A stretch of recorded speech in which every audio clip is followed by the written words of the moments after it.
The Central Bank of Nigeria, the CBN, has projected that the soaring inflation and exchange rates will drastically decline in 2024. The bank also projected less revenues from oil exports in the fiscal year, just as it declared that total trade from the Nigerian foreign exchange market stood at 18.804 billion naira in the third quarter of 2023. Governor of the Apex Bank, Olayemi Cardoso, disclosed in his presentation when he appeared before the National Assembly Joint Committee on Banking, Insurance and Other Financial Institutions. Month-on-month inflation for all measures, however, declined marginally from 2.1% in September 2023 to 1.73% in October 2023. Indicating that the rising inflation trajectory will reverse in the next few months. We expect less revenue from oil exports due to the production limit of 1.78 million barrels per day in 2024. OPEC approved quota for Nigeria is 1.8 million barrels per day, which is higher than the 2024 budget assumption. However, the country's production has been below these thresholds. The budget benchmark for 2023 was 1.69 million barrels per day, but the highest level of production during the year was 1.35 million barrels per day in the third quarter of 2023. So now we'll try to break these down to better understanding, and Boason, Omofaye, Rise business editor, is live here in Abuja to help make sense of all of this. Good to see you, and thanks for your time. Thank you. You know, when we see figures like this, the average Nigerian would want to understand what the CBN governor is saying. But first, again, let's talk about what seemed to be big good news in the year 2024. He spoke about Nigeria's soaring inflation drastically declining in 2024. It's a projection, but I think it's a tough sell. When you use the phrase drastically, you're talking about like what we saw in Ghana today, inflation coming down between October and November from about 35% to about 23%, about 8% decline. Now that's a very drastic decline on a single month basis, within a 30-day basis. Then you find Ghana's food and non-food inflation between July and November, 4 straight months, steady decline every month. Now, that is what we would like to see in Nigeria. But if we take what the central bank governor just said for just one single month, month-on-month inflation, we need to do a whole lot more than that. He needs to give us more details on how we'll see a drastic reduction in inflation into New Year 2024 and show where that will be coming from. Will we be able to improve domestic food production?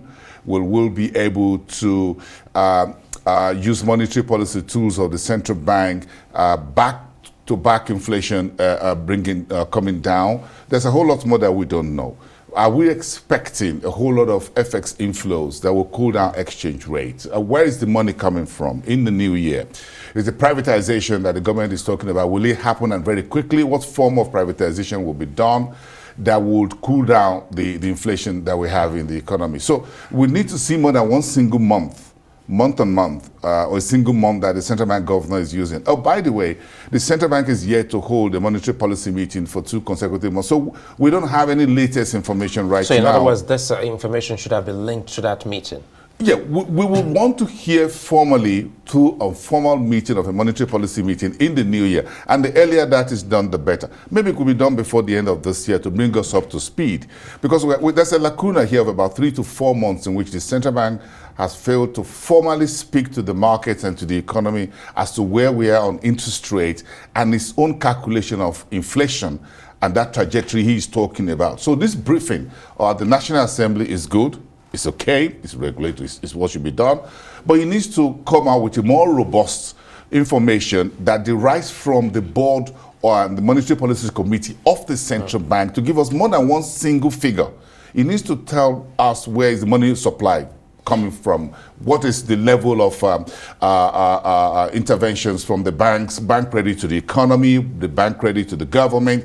It needs to give us the usual holistic picture for analysts, for the market, for investors to say, okay, we can say this is where inflation, drastic decline in 2024 will come from.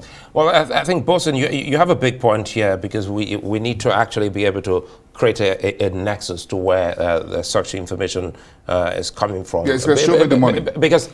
Because now he's also said something, as you get in that good news, he also said a bit of, not too good news by speaking to Nigeria's oil revenue, which he says there's a projection that less will be gotten from oil exports in the fiscal year. Did all's bad news. Did all's bad news. James Hadley chased. We've all been running this. We've been chasing behind the OPEC quota. But again, we need to do a whole lot more. That's some news. We just keep hoping that oil prices will be around that elevated level, well above the budget. Now we're just around where the budget is, 76, 78, whatever basket or oil benchmark you're using. But we've seen 80, 85, 86, 87 this year, and we didn't really benefit of that because thanks to the oil thieves who took more money away from us, from oil, than the government itself is earning. So we need to plug that gap, and very quickly. Some things have to happen very quickly to ensure that we can bridge the gap. We all hope that oil prices will go up, which will help us have some accretion, meet the budget benchmark, and have some little for excess crude. But if you look at our debt servicing and everything else, we're just pumping money down the hole and just keep flushing it. And that's where the problem is. So the good news from what the governor of the central bank said is that, look, he's told the National Assembly, don't expect too much. This is what Nigerians should prepare for. So I think that is undressing in public, to use the market balance in the manner of speaking. But that is good. But then how do we work our way back from just 1.6 to 1.8? I think Mr. President is putting some things in place. I think we should get our hands on reducing the level of oil theft and bring more oil and more acreage back to production, and ensure that we put in more investments and open up the whole PIA. I haven't seen much of a soundbite and action around the PIA. So much is about the Port Harcourt refinery, which is good news, coming back on stream, but we need to bring more oil out of the ground. How do we use the money to bring it out of the ground? Then we need to see how much it's costing us to bring out of the ground. We're doing about between $19 and $22 per barrel. Saudi Arabia is doing like $9 a barrel to bring a barrel of oil out of the ground. Nigeria is one of the most expensive anywhere in the world. So, Boason, certainly ours is not enough. But again, quickly here, does it also worry close watchers like yourself about the political development in the Niger Delta, specifically in Rivers State, which some have also projected that if the NSA and some political heavyweights and close watchers don't weigh in, may also affect the revenue that we're getting from oil?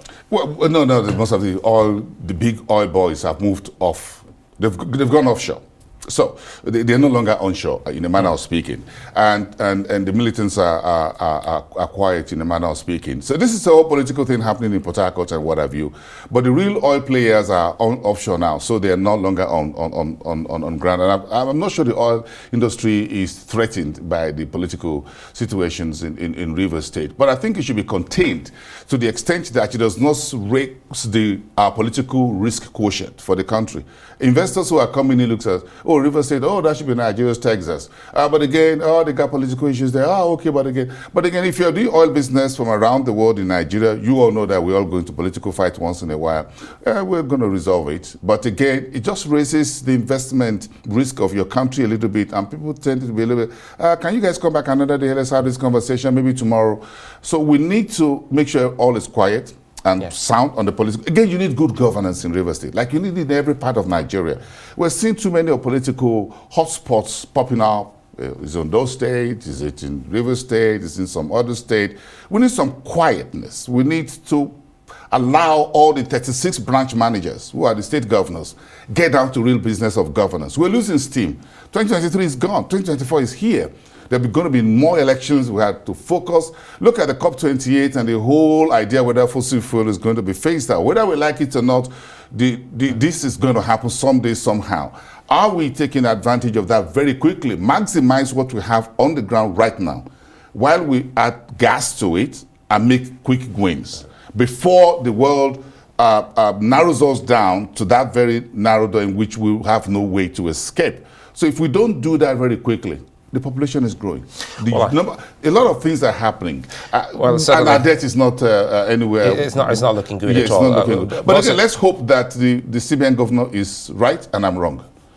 Well, as far as inflation, exchange rate, and all that is concerned. I really hope that we can do this again some other time. Thank you. Sometime we should bring you back to Abuja and have this conversation. Many thanks for your time as always. I appreciate it. Boason Omofaye.